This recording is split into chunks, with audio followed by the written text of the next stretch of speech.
um OVNI é um objeto voador não identificado. Isso não necessariamente é alienígena ou extraterrestre. Exatamente. Ou intraterrestre ou de outra dimensão. Isso são teorias. Tá. Um OVNI pode ser uma nave de outro planeta? Pode. Mas também pode ser um drone secreto, espião dos Estados Unidos? Também pode. Pode ser um fenômeno atmosférico desconhecido? É.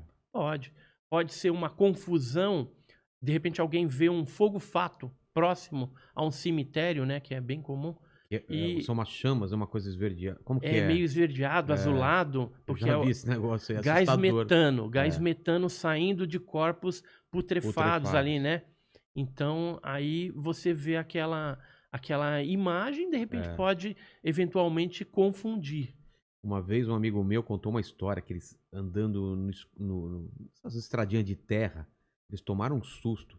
O carro tava sem luz e de repente um objeto escuro na frente levantou, parecia um humanoide mais estranho, abriu os braços assim, e eles com lanterna e tal, era um tamanduá, cara, que levantou na frente do carro. Os caras se cagaram inteiro achando que era um alienígena, velho. Porque você imagina aquele bicão, aquele negócio. Ele falou que ele fica grande, quando ele levanta assim, ele fica grandão. Tamanduá é grande pra caramba. É grande, velho. Imagina, cara. Eu preferi um alienígena. Então não, mas tem muita confusão assim no meio, entendeu? Então você tem que manter a mente sempre aberta e o sangue frio. É porque, depois, cara, ficou muito. Essa discussão foi muito mais acalorada depois do Arquivo X, né? Arquivo X virou outra coisa, né? Porque era o lance do Eu Quero Acreditar, a Scully e o Mulder. Você assistiu? Quem não assistiu o Arquivo X? Eu era viciado naquilo lá, eu né? também. Não era bom? Era muito legal. Pena que acabou, né? Pena que acabou. E aí, pra quem não sabe, era uma parte do FBI que analisava casos estranhos, né? Casos extraordinários, né? Os famosos Arquivos X. E tinha muita caso de abdução, a própria irmã do Mulder, né? Tinha dúvida se ela tinha sido abduzida ou não. Na verdade, a série toda é em torno disso, né? Né? Porque ele começa... Ele, quando era criança, ele viu a irmã sendo abduzida. Que ela levanta da cama e sai pela janela e é abduzida, né? E aí ele fala que quer provar de algum jeito que é real e daí entra no FBI. Exatamente. E vários filmes, então, são baseados em relatos e tal, como esse falou. O Contatos Imediatos do Terceiro Grau. Sim, lembra do Spielberg? Qual é a diferença desses? Tem o primeiro grau, segundo grau, terceiro grau e tem o quarto grau, não tem? Tem quarto, quinto, tem até sétimo. O primeiro grau o que é? Mas o Hynek, que era Joseph Allen Hynek, que trabalhou no projeto Blue Book, Tô ligado. que é o projeto Livro Azul. Tinha uma série, talvez, chamada Blue Book? Tem, né? Livro Azul. Eu lembro disso. O Hynek, ele instituiu essa nomenclatura e depois outros pesquisadores foram aumentando, dividindo, mas o basicão é assim, contato de primeiro grau, são avistamento de luzes sem você identificar muito bem o que é aquilo. Ao longe... O do Whindersson é primeiro grau. Seria primeiro grau. Se for Tá. Isso. Segundo grau. Segundo grau é quando deixa marca física no solo, nas testemunhas, quando ocorre alguma interferência eletromagnética em televisão, aparelhos, né? Blackout, ocorre algum tipo de blackout. Então, é segundo grau. Mutilações de animais também. Queimaduras na pele da pessoa, ou a própria marca, né? De pouso, ela pode ser classificada como segundo grau. O terceiro grau é quando você tem o tripulante na cena do avistamento. Pode ter o OVNI ou não, mas tem que ter necessariamente o avistamento do tripulante. Seja dentro da nave, fora da nave, né, ou sem nave, mas que fique definido que aquilo seria um tripulante de algum objeto voador não identificado. O quarto grau seria as abduções, quando a pessoa é levada a bordo das naves, né? O quinto, quando existe uma interação de comunicação. A maioria, né, dos casos são telepatia. Alguns casos, o tripulante fala na língua local do abduzido, né, do contatado ali, e geralmente, por exemplo, se for a língua portuguesa, é um português muito correto. Entendi. Se for em francês, é um francês muito correto. E, em alguns casos, existe uma linguagem, um percentual bem pequeno de linguagem ininteligível, ou seja, grunhidos, algum rosnado, alguma coisa diferente que não dá para entender, não houve, então, uma interação e uma comunicação. Tem mímica também, tem alguns casos que teve mímica aí, né, para tentar se entender, mas na maioria dos casos, né, eu diria aí que 80% é telepatia. Então, sempre nesses filmes que relato é assim, parecia que a voz, falava que a voz estava dentro da cabeça dele, né? A pessoa pensa em perguntar alguma coisa, já vem a resposta imediatamente dentro da cabeça das testemunhas. É mais ou menos eu conversando com a minha mulher, a mesma coisa, assim, que eu vou falar alguma coisa, ela fala, eu já sei o que você está pensando, e a resposta é não. Entendeu? E então, a gente falou dos tipos de contatos. Agora, tem os tipos de seres também, né? Tem os Greys, né? Greys. A gente fala mais assim, tipo alfa, beta e gama. O Greys tá dentro disso? O Grey tá dentro do alfa. O que é o alfa? O alfa são os baixinhos. Não fala em beta, não. Baixinho cabeçudo. Só uma coisa. Você tá chamando ele de beta? É que beta é uma coisa... não tem nada a ver com alienígena. Que tem um cara aqui que a gente chamou aqui pra cá. Se chamar ele de beta... Tá me chamando de beta, irmão? Tô me chamando de beta, irmão. Então, desculpa. Mas só como chama lá? Um adendo. Um adendo só. Alfa, então... O alfa são aqueles baixinhos de 1,20 m. Cabeçudos. Com cabeça desproporcional. O ET do filme do ET lá do Spielberg seria o alfa. Tá. E aí ele geralmente tem o olho preto, grande. O do Spielberg tinha olho azul, se eu não me engano, hein? Não tinha? Ah, olha aqui, ó. Esse aí Esse seria o... Esse é um pouco diferente. Mas, na verdade, eu colocaria esse ser aqui já dentro de um gama. Entendeu? Dentro do gama. Porque ele não é tão comum assim. Entendi. O alfa é aquele cinzento, são os que geralmente abduzem, né? Os que estão mais presentes nos contatos aí ao longo do mundo. Entendi. Né? Então, é o que é mais relatado... Mas eles são maus ou bons ou não tem essa qualificação? É relativo, né? Esse negócio de bom porque ou mal. Eles podem ser bons pra eles, mas maus pra gente. Por exemplo, se a gente pega um coelho pra fazer experiência, a gente tá sendo bom porque a gente tá produzindo, sei lá, um remédio, mas é mal entre os coelhos. Os coelhos vão ver a gente como gente má. Justamente. Então, eles podem ser bons, mas estão pegando a gente pra experiência, na teoria. Isso, e é na marra, entendeu? Porque você não tem controle. Exatamente. Né? Mas só voltando um pouquinho nas tipologias dos seres alfa. Pra gente Vamos fechar. Lá. O alfa, então esses baixinho, cabeçudo, olho preto, cerca de 80% dos casos. 15% dos casos é os betas, que é parecido conosco. Se vestir uma roupa assim, normal, que nem a gente, entra na festa... eles têm a mesma proporção? Vem até no seu programa aqui e é entrevistado então de boa. Pode ter passado algum beta aqui e a gente não percebeu? Vai saber. Defante, eu apostaria que o Defante é um beta, cara. E a única diferença é que eles geralmente têm feições mais belas, assim, geralmente então, cabelo loiro, olho azul. Tá, então não é o Defante. É bem diferente, né, do padrão. Então... Seria uma versão bonita e esbelta do ser humano. Esbelta e, às vezes, ele tem uma altura um pouco desproporcional. Pode chegar a 2 metros, 2,5 metros, né? Mas, às vezes, tem uma altura normal também. Isso são 15%. 5% dos casos são os gama, que aí entra o ET do Spielberg, entra seres com o corpo todo coberto de pelos, robóticos, o próprio ET de Varginha, né, a criatura lá de Varginha. Eu não vi nenhum desenho do ET de Varginha, como que ele era descrito?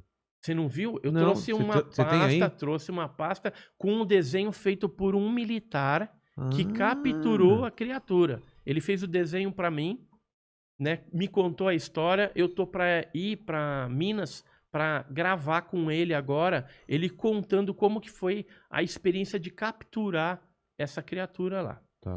E eu tenho uma pasta aqui. Então ele seria gama, seria um tipo gama. Seria o gama, isso.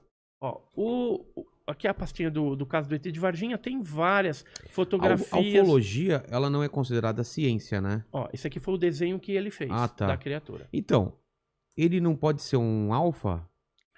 Então, como ele tinha uns calombos na cabeça, né, não necessariamente chifre, tinha os olhos vermelhos, então a gente classificou essa criatura como um gama. Parecia 100 polegares. Ele não tinha polegar, tinha 3 dedos nas mãos e 2 dedos nos pés. Como se fosse um charuto meio gordo, assim. Entendi. E na época de Varginha, nós estivemos pesquisando dentro do grupo dos 7. O que era o grupo dos 7?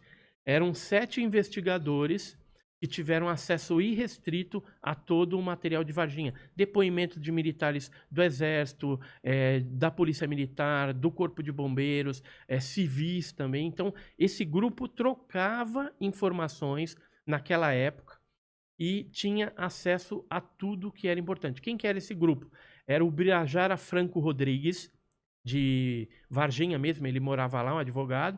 O Vitório Pacatini, que era do grupo do Cicoani, do Úvio Brant Aleixo. Tinha o Claudeir Covo, falecido Claudeir Covo, que era esse engenheiro, um cara super sério. E eu era o 4º homem, né, do grupo dos 7, porque eu era vice-presidente do INFA, que era o grupo que o Claudeir presidia aqui em São Paulo. Aí eu chamei o meu vice-presidente lá do Guarujá, que eu era o presidente do GUG, Grupo Folclórico do Guarujá, que é o Jamil Villanova. Como ele era muito expert em desenho, você também né? Ele fazia os desenhos para nós. Tipo um retrato falado. Retrato falado, com as testemunhas, né? Então, ele foi muito útil, o Jamil Villanova, na pesquisa de Varginha. E depois nós acrescentamos no grupo do 7 o Eduardo e Oswaldo Mondini, que eram 2 irmãos gêmeos de Sumaré, para investigar o caso, porque o que aconteceu em Varginha? Foram capturados criaturas, teve todo o acobertamento militar, é um arquivo X real mesmo. Caramba. Varginha. E aí depois foi levado para a ESA, instalação do Exército, e do Exército foi feito um comboio no dia, do dia 23 para o dia 24 de janeiro de 96, quando então levaram essas criaturas, uma viva e uma morta, para a Unicamp, a Universidade de Campinas. Quem relatou isso? Pessoas que trabalham com o Badam Palhares, né, que estavam lá na Unicamp, e militares que participaram desse comboio. Caramba. Ou seja, eles foram para lá, levaram as criaturas e entregaram para o Badam Palhares. Eu cheguei a conversar e ter o depoimento de 2 enfermeiras que viram essa criatura lá. O próprio Badam chegou a dar com a língua nos dentes algumas coisas, embora ele negue, né? Todo mundo nega, né? O Exército nega, a Polícia Militar nega, o Corpo de Bombeiros, o pessoal do hospital, porque foi intimidado ali, então nega. E na Unicamp eles também negam, então, embora a criatura passou por lá e os americanos depois estiveram lá e levaram essa criatura. Uma delas ficou no Brasil, foi para Iperó, que é uma base da Marinha. A morta ou a viva? Então, aí a gente não sabe, se foi a viva ou a morta. Eu acredito que é a morta, entendeu? A morta, né? Você acha que os Estados Unidos vai deixar viva não, aqui? Os Estados Unidos pega tudo da gente, cara. Tudo. Então, mas a quem interessa acobertar isso? Porque não seria bom divulgar essas coisas para a população? Qual é a vantagem de calar todo mundo? Depende. Né? Você tem que ver algumas coisas e a forma de como que vai divulgar isso para a população. Por que os militares acobertam e não divulgam? Primeiro fator é pânico. Porque se tiver um pânico generalizado, imagina só, lá em Varginha, que ocorreu esse arquivo X, inclusive morreu um PM, que é esse daqui, o Marco Eli Xerez. Morreu como? Por quê? Ele capturou o ET de mão limpa e veio... Sem proteção. Sem proteção. E ele tomou um arranhão embaixo da axila, do braço, e depois de um tempo ele veio a ter alguma infecção, alguma coisa lá, e veio a falecer. Né? Mas ele certamente capturou a criatura. Tem uma estátua baseada no... Isso, do tem estátua. Já foi em Varginha? Não, mas falaram que tem um comércio todo em volta do tem nave, tem estátua, tem uma caixa d'água em forma de ET, é bem bacana. Talvez você não saiba, Mandíbula, mas eu fiz a capa do jogo, acho que se não me engano, um dos primeiros jogos feitos aqui no Brasil, que chamava ET de Varginha, um jogo em DVD. Pô, isso aí é legal. Lembra disso aí? Lembro. Eu fiz a capa dele, eu pintei. Que legal. E, olha então, aqui, esse todos é de Varginha? Tudo de Varginha, desenhos. Esse aqui foi feito por militares que capturaram no Rio Verde uma dessas criaturas meses depois que aconteceu o fato com as meninas. Todos relatam as coisinhas na cabeça aqui, né? Os calombinhos na mão. Isso aqui foi um desenho do militar. Eu tenho o original aqui para te mostrar. Eu trouxe. Eu falei, eu vou no programa do Inteligência, cara, não é todo dia que a gente vai lá, né? E falar com o Rogério Vilela é um prazer, cara, uma honra. Aí eu trouxe a carta do militar que ele me mandou e ele fez o desenho da criatura. Sabe o que ele fala aqui, ó? Ele diz que eu não posso me identificar por questões de represália dos meus superiores e no final de semana pensei bastante e resolvi escrever. Eu e outros colegas de farda participamos de uma operação no Rio Verde, pois avistamentos de criaturas foram reportados. Houve o fato do avistamento e captura no dia 20 de janeiro, que foi o das meninas lá, né? Mas 5 meses depois, novamente, naves e seres apareceram por aqui.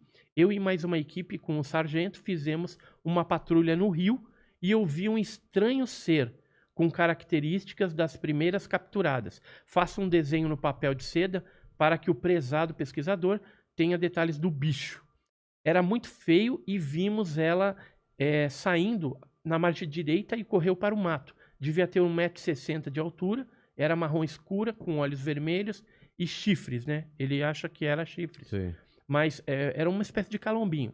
E ele continua aqui. Meu colega que participou de outra patrulha no dia 4 de julho de 96 disse que viu nas águas um ser todo peludo do tronco até a cabeça. Os olhos eram vermelhos iguais. Espero ter ajudado nas pesquisas. Infelizmente não posso me identificar nesse momento, né? Porque senão sofreria aí as represálias cabíveis lá por ser da instituição do Exército, né? Não, mas de um órgão militar. Quem sabe essas paradas são superiores deles? Quem que sabe? Daí, quem que poderia ser confrontado ou falar, e aí? O que aconteceu? Quem poderia ser?